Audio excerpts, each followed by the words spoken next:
तो आज हम स्टार्ट करेंगे Euclid's division algorithm. Euclid's division algorithm क्या है? यूक्लिड्स डिवीजन एल्गोरिथम कुछ और नहीं बल्कि यूक्लिड्स डिवीजन लेमा का ही रीस्टेटमेंट है। ठीक है, यानी जो आपने यूक्लिड्स डिवीजन लेमा में पढ़ा वही हम कंटिन्यू करेंगे, उसमें ज़्यादा कुछ नहीं है, 2 चीज़ें एक्स्ट्रा आने वाली है तो मैं वो समझा दूंगी और जैसे ही आप लोग ये समझ लोगे हम क्वेश्चन करने के लिए रेडी हो जाएंगे।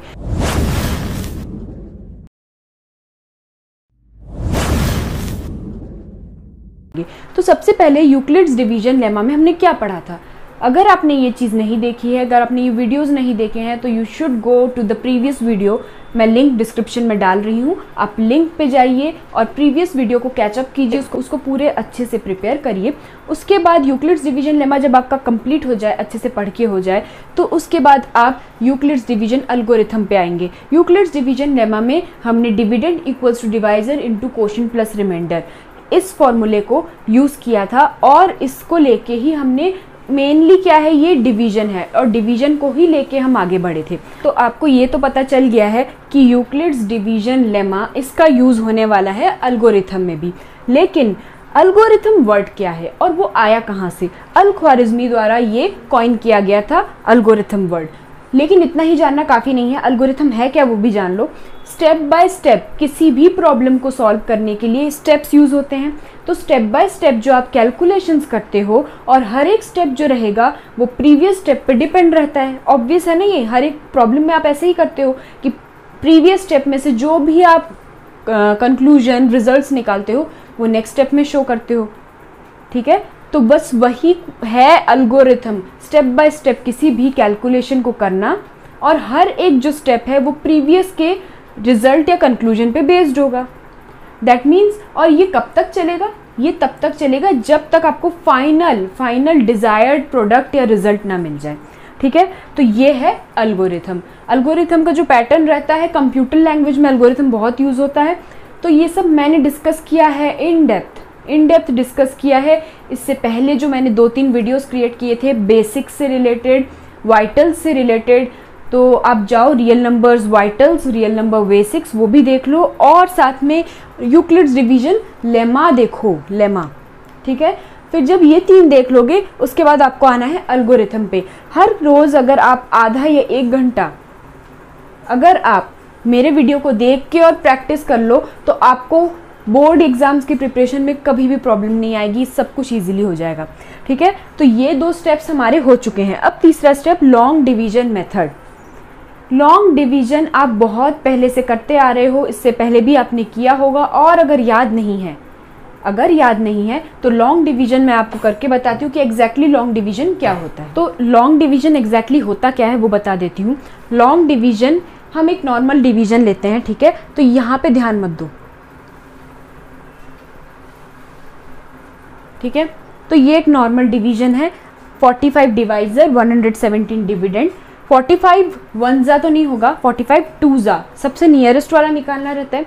तो 45 2 90, फिर उसको सब्ट्रैक्ट किया 27। हर कोई डिवीजन यहीं पे एंड हो जाता है और इसके आगे हो भी नहीं सकता तो आप एंड कर देते हो। लेकिन लॉन्ग डिवीजन में क्या होता है, इसके आगे वो कंटिन्यू होता रहता है। तो आपका जो डिवीजर है, यहाँ पे जो डिवाइजर है वो यहाँ अंदर आ जाएगा। ठीक है, यानी वो डिवाइजर, पहले वाला डिवाइजर न्यू डिविडेंड बन जाएगा। अब आपको क्या करना है, 27 1 या 2 ऑब्वियसली 45 से ज़्यादा होगा तो यहाँ पे 1 लेंगे, सब्ट्रैक्ट करो। उसके बाद जो आएगा फिर यहाँ पे इसको लेंगे और ऐसे करते रहेंगे। तो अब इसको सब्ट्रैक्ट करो। यहाँ पे हमने लिया कैरी फॉरवर्ड, यहाँ पे 3 बचा, तो 15 में से 7 गए 8 और 3 में से 2 गया 1, दैट मीन्स 18 आया। अब क्या होगा, 18 के सामने फिर से ये ऐसा क्रिएट होगा और यहाँ पे 18 यहाँ पे लिख देती हूँ, वहाँ पे स्पेस नहीं है। ठीक है, तो 18 ये रहा और जो पुराना वाला डिवाइजर था वो वापस अंदर आ जाएगा। तो 18 1 फिर यहाँ पे बचा कितना, 9। उसके बाद क्या करेंगे, फिर से 18, 9 2 18, ये 0 हो गया। What according to you is the purpose for doing this algorithm? Euclid's division algorithm is studied here because we have to calculate HCF. और HCF फाइंड करने में हेल्प करता है हमारा यूक्लिड्स डिवीजन एल्गोरिथम। तो फिलहाल के लिए हम लोग ये जान लेते हैं कि इसका पर्पस क्या है। पर्पस ये है कि हमें ये HCF फाइंड करने के लिए हेल्प करता है। तो ये सब चीज़ें हैं बेसिक्स, ये आप नोट डाउन करके रख लो कि इसका रीस्टेटमेंट है। फिर ये एल्गोरिथम वर्ड का मैंने थोड़ा एक्सप्लेनेशन दिया है। एल्गोरिथम को मैंने पहले ही वीडियोस में एक्सप्लेन कर दिया है। अब लॉन्ग डिवीजन मेथड आपने समझ लिया है, लेकिन इसका एप्लीकेशन कैसे होगा वो मैं आपको बता देती हूँ। तो स्टूडेंट्स, अब नेक्स्ट है हमारा problems of Euclid's division algorithm. Problems कैसे आते हैं? सिर्फ एक ही तरह के प्रॉब्लम आते हैं, Euclid's division algorithm to find HCF of this and this. तो हमें ये बोला जाएगा कि हमें यूक्लिड्स डिवीजन एल्गोरिथम लगा के HCF फाइंड करना है 210 और 55 का, जैसे कि ये क्वेश्चन में दिया है। ठीक है, अब यहाँ पे दो नंबर्स दे दिए जाएंगे। हमको सबसे पहले इनको देखते ही पता लगाना कि इन दोनों में से बड़ा कौन सा है। बहुत इजी काम है। 210 यहाँ पे बड़ा है, so that's why we have written given integers are 210 greater than 55। ठीक है, अब नेक्स्ट स्टेप में हम लोग क्या करेंगे? Applying Euclid's division lemma we get. तो यूक्लिड्स डिवीजन लेमा कहाँ कैसे अप्लाई करना है आपको पता ही है, एक डिवीजन होना चाहिए। लेकिन जैसे कि मैंने आपको बताया था, ये क्या है? यूक्लिड्स डिवीजन एल्गोरिथम, और यहाँ पे लॉन्ग डिवीजन यूज होता है। दैट मीन्स ये जो है लॉन्ग डिवीजन चलेगा, लेकिन हमें लेमा लगाना है। और लेमा के लिए हमें क्या करना पड़ेगा? Dividend equals to divisor into quotient plus remainder. तो लेमा में डिविडेंड, डिवाइजर और रिमाइंडर का हमें काम रहने वाला है, क्वोशंट और रिमाइंडर का। तो यहाँ पे लॉन्ग डिवीजन होने वाला है, और जो फाइनल रिमाइंडर तो वो तो लास्ट में आएगा। इतना सोचना ही नहीं है आपको। जब आप एक डिवीजन कंप्लीट करते हो, उस डिवीजन का स्टेप यहाँ पे आएगा, और साथ में आपका रिमाइंडर और वो जो है उसमें वो आप नोट डाउन कर लोगे। ठीक है, तो मैं यहाँ पे सबसे फर्स्ट वाला डिवीजन करती हूँ। 55 1 जा नहीं होगा, 2 जा भी नहीं होगा, क्योंकि ये 100 समथिंग रहेगा। 3 टाइम्स करके देखते हैं 55 को। तो 50 का 3 टाइम्स होगा 150, और 5 का 3 टाइम्स होगा 15, तो यानी वो ज़्यादा नियरेस्ट रहेगा। ठीक है, तो 55 3 जा लिख देते हैं यहाँ पे। 3 5 जा 15, यहाँ 1 गया, 15 165। ठीक है, अब इसको सब्ट्रैक्ट करो। 10 में से 5 गए, 5, यहाँ पे 1 होगा, तो 10 में से 6 गए 4, अब 45 आया।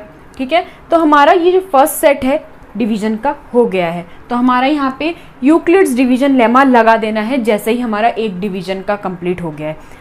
यहाँ पे डिवाइजर है, ये डिविडेंड है। तो क्या करना है? यूक्लिड्स डिवीजन लेमा हमेशा ऐसे याद रखो, डिविडेंड सबसे पहले is equals to divisor, divisor is 55 into quotient 3 and remainder 45. Here remainder is not equals to 0. ठीक है, आप ऐसे भी लिख सकते हो, या फिर remainder equals to 45 which is not equals to 0, ऐसे भी लिख सकते हो।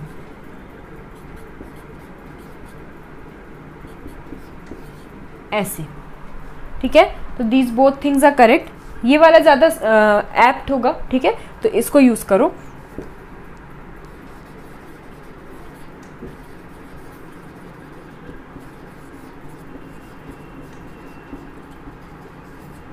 Euclid's division lemma.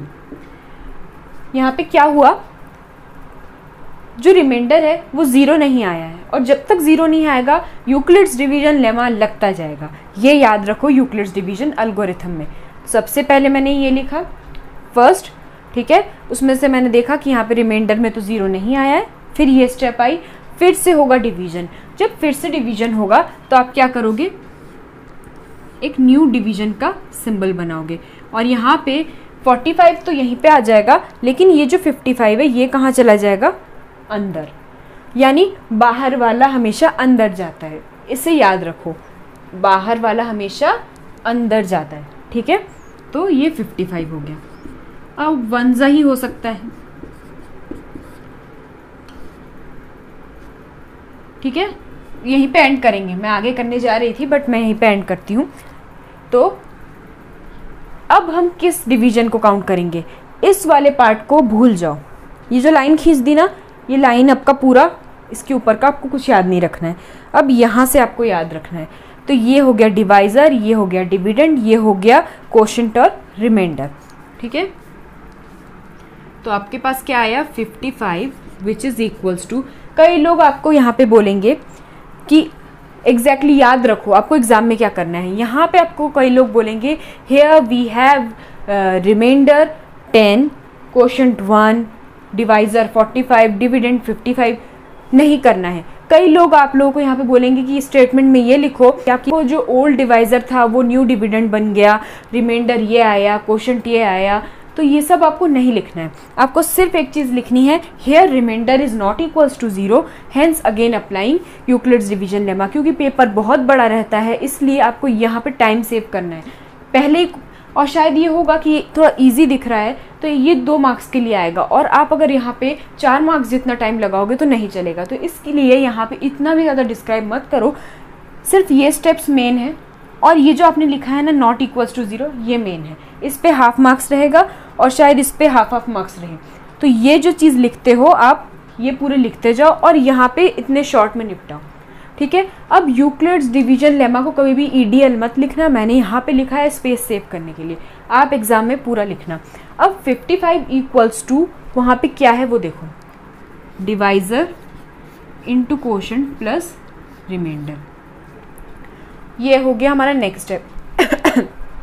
तो अब क्या करेंगे, 10 पे रुकेगा नहीं, क्योंकि हमारा अभी भी रिमाइंडर 0 नहीं आया है। तो यहाँ पे आप फिर से लिखोगे here remainder equals to 10 which is not equals to 0, hence.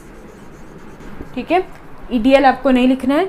अब हम क्या करेंगे, यहाँ पे 10 हमारा 0 आ गया है और 0 नहीं आया है, तो हम फिर से एक डिवीजन लेंगे, जो बाहर था उसे अंदर भेजेंगे।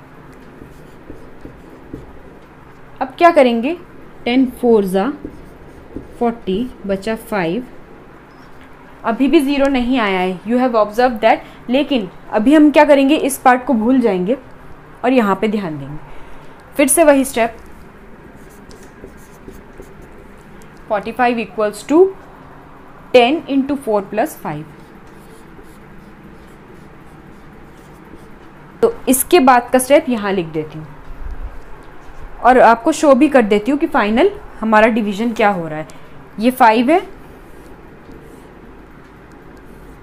ये बाहर वाला अंदर जाएगा,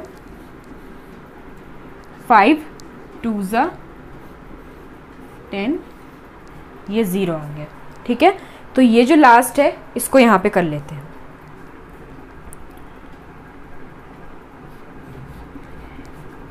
इसके बाद का यहाँ पे आपका जो 0 नहीं आया है वो यहाँ लिख रही हूँ, here remainder equals to 5 which is not equals to 0, again applying Euclid's division lemma. और उसके बाद यहाँ पे हमारा नया डिविडेंड क्या हो गया, 10 डिवाइज़र 5। जब यहाँ पे 0 आ गया, आपको लास्ट स्टेप क्या लिखनी है। Last step is very important, इसलिए मैं थोड़ा सा इरेज करके आपको बता देती हूँ कि क्या लिखनी है लास्ट स्टेप।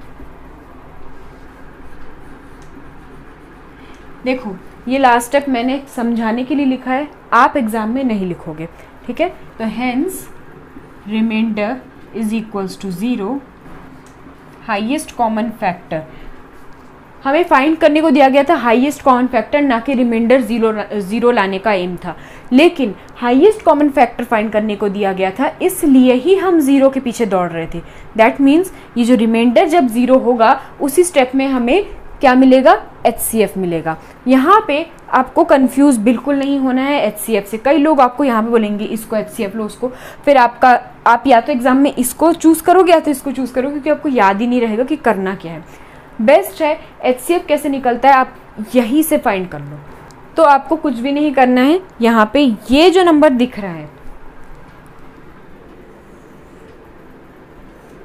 ये होगा हमारा HCF। सिंपल याद रखो, यानी आपका लास्ट वाला डिवाइज़र होगा HCF। डिविडेंड डिवाइज़र में कंफ्यूजन होता है, तो मैंने स्टार्टिंग में ही वाइटल्स वाले वीडियो में एक्सप्लेन किया है। और बेसिक भी देखो, वाइटल्स भी देखो, पूरे जो बेसिक कंसेप्ट से क्लियर हो जाएंगे। तो ये है 5, और 5 क्या है हमारा, इसके बाद देखो कुछ दिख रहा है क्या, नहीं, ये डिविडेंड ये कट हो गया, इसको समझो ये कुछ नहीं है, ठीक है ना, ये कट हो गया, तो बचा क्या, ये ही इंपॉर्टेंट है, यही आपका HCF होगा। ध्यान हमेशा उसकी तरफ होना चाहिए कि इस लास्ट प्लेस में क्या आएगा, इस लास्ट बाहर वाले में क्या आएगा, क्योंकि हमेशा देखो बाहर वाला ज़्यादा अहमियत रख रहा है। यहाँ पे बाहर वाले ने अहमियत रखी, ये बाहर वाला अंदर चला गया, ये बाहर वाला अंदर नहीं जा पाया, इसलिए बाहर वाले ने तहलका मचा दिया और HCF हमारा हो गया 5। अब याद रहेगा, बिल्कुल रहेगा। क्यों, कैसे आपने याद रखा, बाहर वाला अंदर गया, ठीक है, चलो अभी भी ठीक है, बाहर वाला अंदर नहीं जा पाया क्योंकि यहाँ पे 0 आ गया है, बाहर वाला अंदर नहीं जा पा रहा है, that means HCF will be 5, highest common factor 5 रहेगा। ये हाईएस्ट कॉमन फैक्टर किसका है, इन दोनों नंबर्स का है highest common factor, that means this 5 can divide both 210 and 55। इन दोनों में से अगर फैक्टर्स निकाले जाए तो जो हाईएस्ट फैक्टर जो दोनों में कॉमन आएगा वो क्या होगा, 5। 5 के ऊपर कोई भी नंबर ऐसा नहीं रहेगा जो दोनों को डिवाइड करे। समझ में आया कि क्या है हाईएस्ट कॉमन फैक्टर। तो फिलहाल के लिए ये आप नोट डाउन करो, इसके बाद आपको यहाँ जाना है और लास्ट स्टेप आपको नहीं लिखना है, इसलिए मैं इसको सर्कल में डाल दिया। एक और क्वेश्चन मैं आपको करवा देती हूँ और इसके बाद आपको कोई डाउट नहीं रहेगा, क्योंकि बहुत ईजी टाइप ऑफ क्वेश्चन है। आपको सिर्फ यूक्लिड्स डिवीजन लेमा का पता होना चाहिए, डिविडेंड डिवाइजर और रिमाइंडर क्या होते हैं ये पता होना चाहिए, और ये जो लॉन्ग डिवीजन मेथड है ये कैसे किया जाता है, ये 3 चीज़ें आपको बेसिकली पता होनी चाहिए। अब आपकी जो बात रही कि प्रैक्टिस की, तो प्रैक्टिस आप इन स्टेप्स को लिखने की करोगे, क्योंकि ये जो रिमाइंडर नॉट इक्वल्स टू 0 ये सब कुछ चीज़ें हैं ये आप खा जाते हो, तो ये सब चीज़ें आपको नहीं खानी है और आपको सारे क्वेश्चंस पे सिर्फ इन जो स्टेटमेंट्स पे फोकस करना है। ये जो हेंस अगेन अप्लाइंग EDL इससे कम नहीं लिखना है, मैंने कट शॉर्ट करके आपको दिया है और ये बेस्ट है आपके लिए लिखने के लिए, आपके कोई स्कोर्स कट नहीं होंगे इसके वजह से, ठीक है। तो स्टार्ट करते हैं। अब हमारा क्वेश्चन HCF फाइंड करने को दिया गया है इन दोनों नंबर के बीच में और इसमें ये बड़ा है तो हम उसको अंदर लेंगे, दैट मीन्स हम उसको डिविडेंड के तौर पे लेंगे, और बाहर क्या रहेगा, छोटा वाला। नॉर्मल डिवीजन आप कैसे करते हो, जो बड़ा वाला रहता है उसे अंदर लेते हो ऑब्वियसली, ठीक है ना। तो बस वैसे ही करना है और उसी को फॉलो करके आगे बढ़ना है। अभी मैं इसमें एक और चीज़ मेंशन करने जा रही हूँ कि आपकी मिस्टेक इसमें क्या होने वाली है। आपकी मिस्टेक ये होगी कि आप सोचोगे पहले ये लॉन्ग डिवीजन कंप्लीट कर लेते हैं, उसके बाद यहाँ पे सारे स्टेप्स फिलअप कर देंगे। कुछ लोग करेक्टली कर लेंगे इस चीज़ को, लेकिन इसमें मिस्टेक होने के चांसेस बहुत हैं, क्योंकि जब आप पूरे स्टेप्स एक साथ देखते हो और उसके बाद यहाँ पे फिलअप करते हो तो उसमें कैसी प्रॉब्लम्स होने वाली है और क्या होने वाला है, मैं इस प्रॉब्लम में आपको करके बताती हूँ, और इसके बाद से फिर आप नहीं सोचोगे कि हम एक साथ करें इसको लिख के, ठीक है। तो ये मैं करके बताती हूँ, पहले मैं आपको पूरा ये सॉल्व करके देती हूँ और उसके बाद यहाँ पे अप्लाई करूँगी। तो मैंने आपको ये पूरा सॉल्व करके दे दिया है, अब आप यहाँ से फिलअप करोगे, ठीक है। मैं वो करके दिखाती हूँ फिलअप आपको, और फिर आपको पता चलेगा कि इसमें डिफ़िकल्टी लेवल कैसे इंक्रीज़ हो जाती है। आपकी इसमें मिस्टेक क्या होगी वो ध्यान में रखो कि जब आप पूरा सॉल्व कर लोगे तो डिविडेंड डिवाइज़र और क्वोशंट और रिमाइंडर आप इसको जज करने में या फिर आप इसको यहाँ से यहाँ कॉपी करने में मिस्टेक करोगे। यहाँ पे 237 equals to divisor into quotient plus remainder. अब जब आप ये लिख रहे होगे आपका ध्यान अगर थोड़ा भी, क्योंकि मैंने यहाँ पे ब्लैक पेन यूज़ किया है तो आप इसको और इसको सेग्रीगेट कर सकते हो, लेकिन जब ये पूरा एक कलर के पेन से लिखोगे तो आपका क्या होगा, आपका ध्यान यहाँ से यहाँ पे भी आ सकता है। और इसका रिमाइंडर अगर आपने लिख दिया प्लस 75 लिखने की जगह अगर +6 लिख दिया तो रॉन्ग हो जाएगा। इसलिए हर एक स्टेप को सेग्रीगेट करके लिखना बहुत ज़रूरी है। ये सबसे इजी कब होगा, जैसे कि मैंने आपको पहले वाला करके बताया, फर्स्ट डिवीजन करो और रिमाइंडर निकाल के छोड़ दो, ठीक है। और उसके बाद ये जो सेकंड वाला पार्ट रहेगा वो पेंसिल से करो, ये वाला पेन से करो, ये वाला सेकंड वाला पार्ट पेंसिल से करो, फिर इसे पेन से करो, इसे पेंसिल से करो। प्रॉब्लम आपकी कुछ नहीं जाने वाली। एग्जाम में अगर आपने पेन पेंसिल दोनों यूज़ किया तो कोई आपको नहीं रोकेगा। ऐसा भी हो सकता है कि आपका ध्यान हट के यहाँ पे आ जाए, क्योंकि बड़े प्रॉब्लम्स रहते हैं तो उसमें बहुत लंबा जाता है डिवीजन, फिर आप फर्स्ट की जगह या फिर सेकंड की जगह आपने थर्ड वाला देख लिया। तो ऐसा नहीं करना है, स्टेप बाय स्टेप करो, या फिर पेन या पेंसिल का जो मिक्सअप मैंने बताया वो वाला फॉलो करो। तो ये दोनों सॉल्यूशंस रहेंगे, आपका मिक्स ना हो जाए कंटेंट, इसलिए।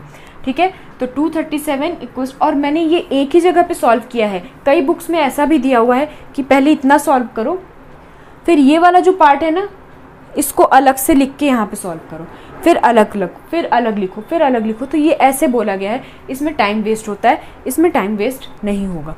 ठीक है, तो ये ऐसा लिखो। उसके बाद रिमाइंडर कितना आया 75 which is not equals to 0, और उसके बाद वाली स्टेप क्या आएगी 81 इक्वल्स टू 75 इंटू 1 प्लस 6। ठीक है, और यहाँ पे ये क्या है, रिमाइंडर 6 है, that means it is not 0।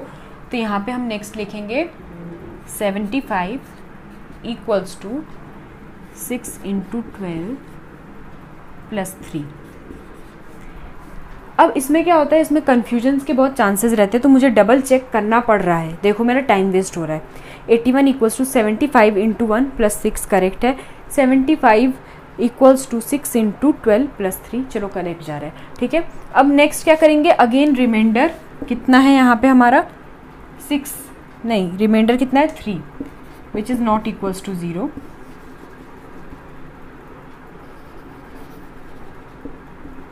वो वाली स्टेटमेंट फिर लिखना, अगेन अप्लाई EDL, और उसके बाद आप फिर से लगाओगे तो यहाँ पे आएगा आपका डिविडेंड कितना है 6। बहुत प्रॉब्लम जाती है ऐसे लिखने में, इसलिए स्टेप बाय स्टेप करोगे तो बहुत अच्छा रहेगा। अब यहाँ पे हमारा एंड हो गया क्योंकि 0 आ गया।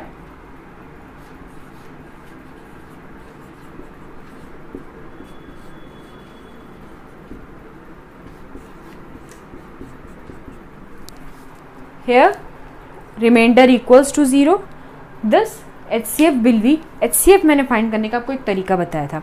देखो अब एक और फ़ायदा होने वाला है, जब आप पेन्स चेंज करोगे, यहाँ पे ये वाला मेरा ब्लू पेन से था, नेक्स्ट वाला मेरा ब्लैक पेन से था, तो देखो यहाँ पे ये जो है ये हाईलाइटेड दिख रहा है। नेक्स्ट डिवीजन, लास्ट वाला डिवीजन पे फोकस करो, लास्ट डिवीजन में ये जो है हाईलाइटेड दिख रहा है, दैट मीन्स यही हमारा HCF है।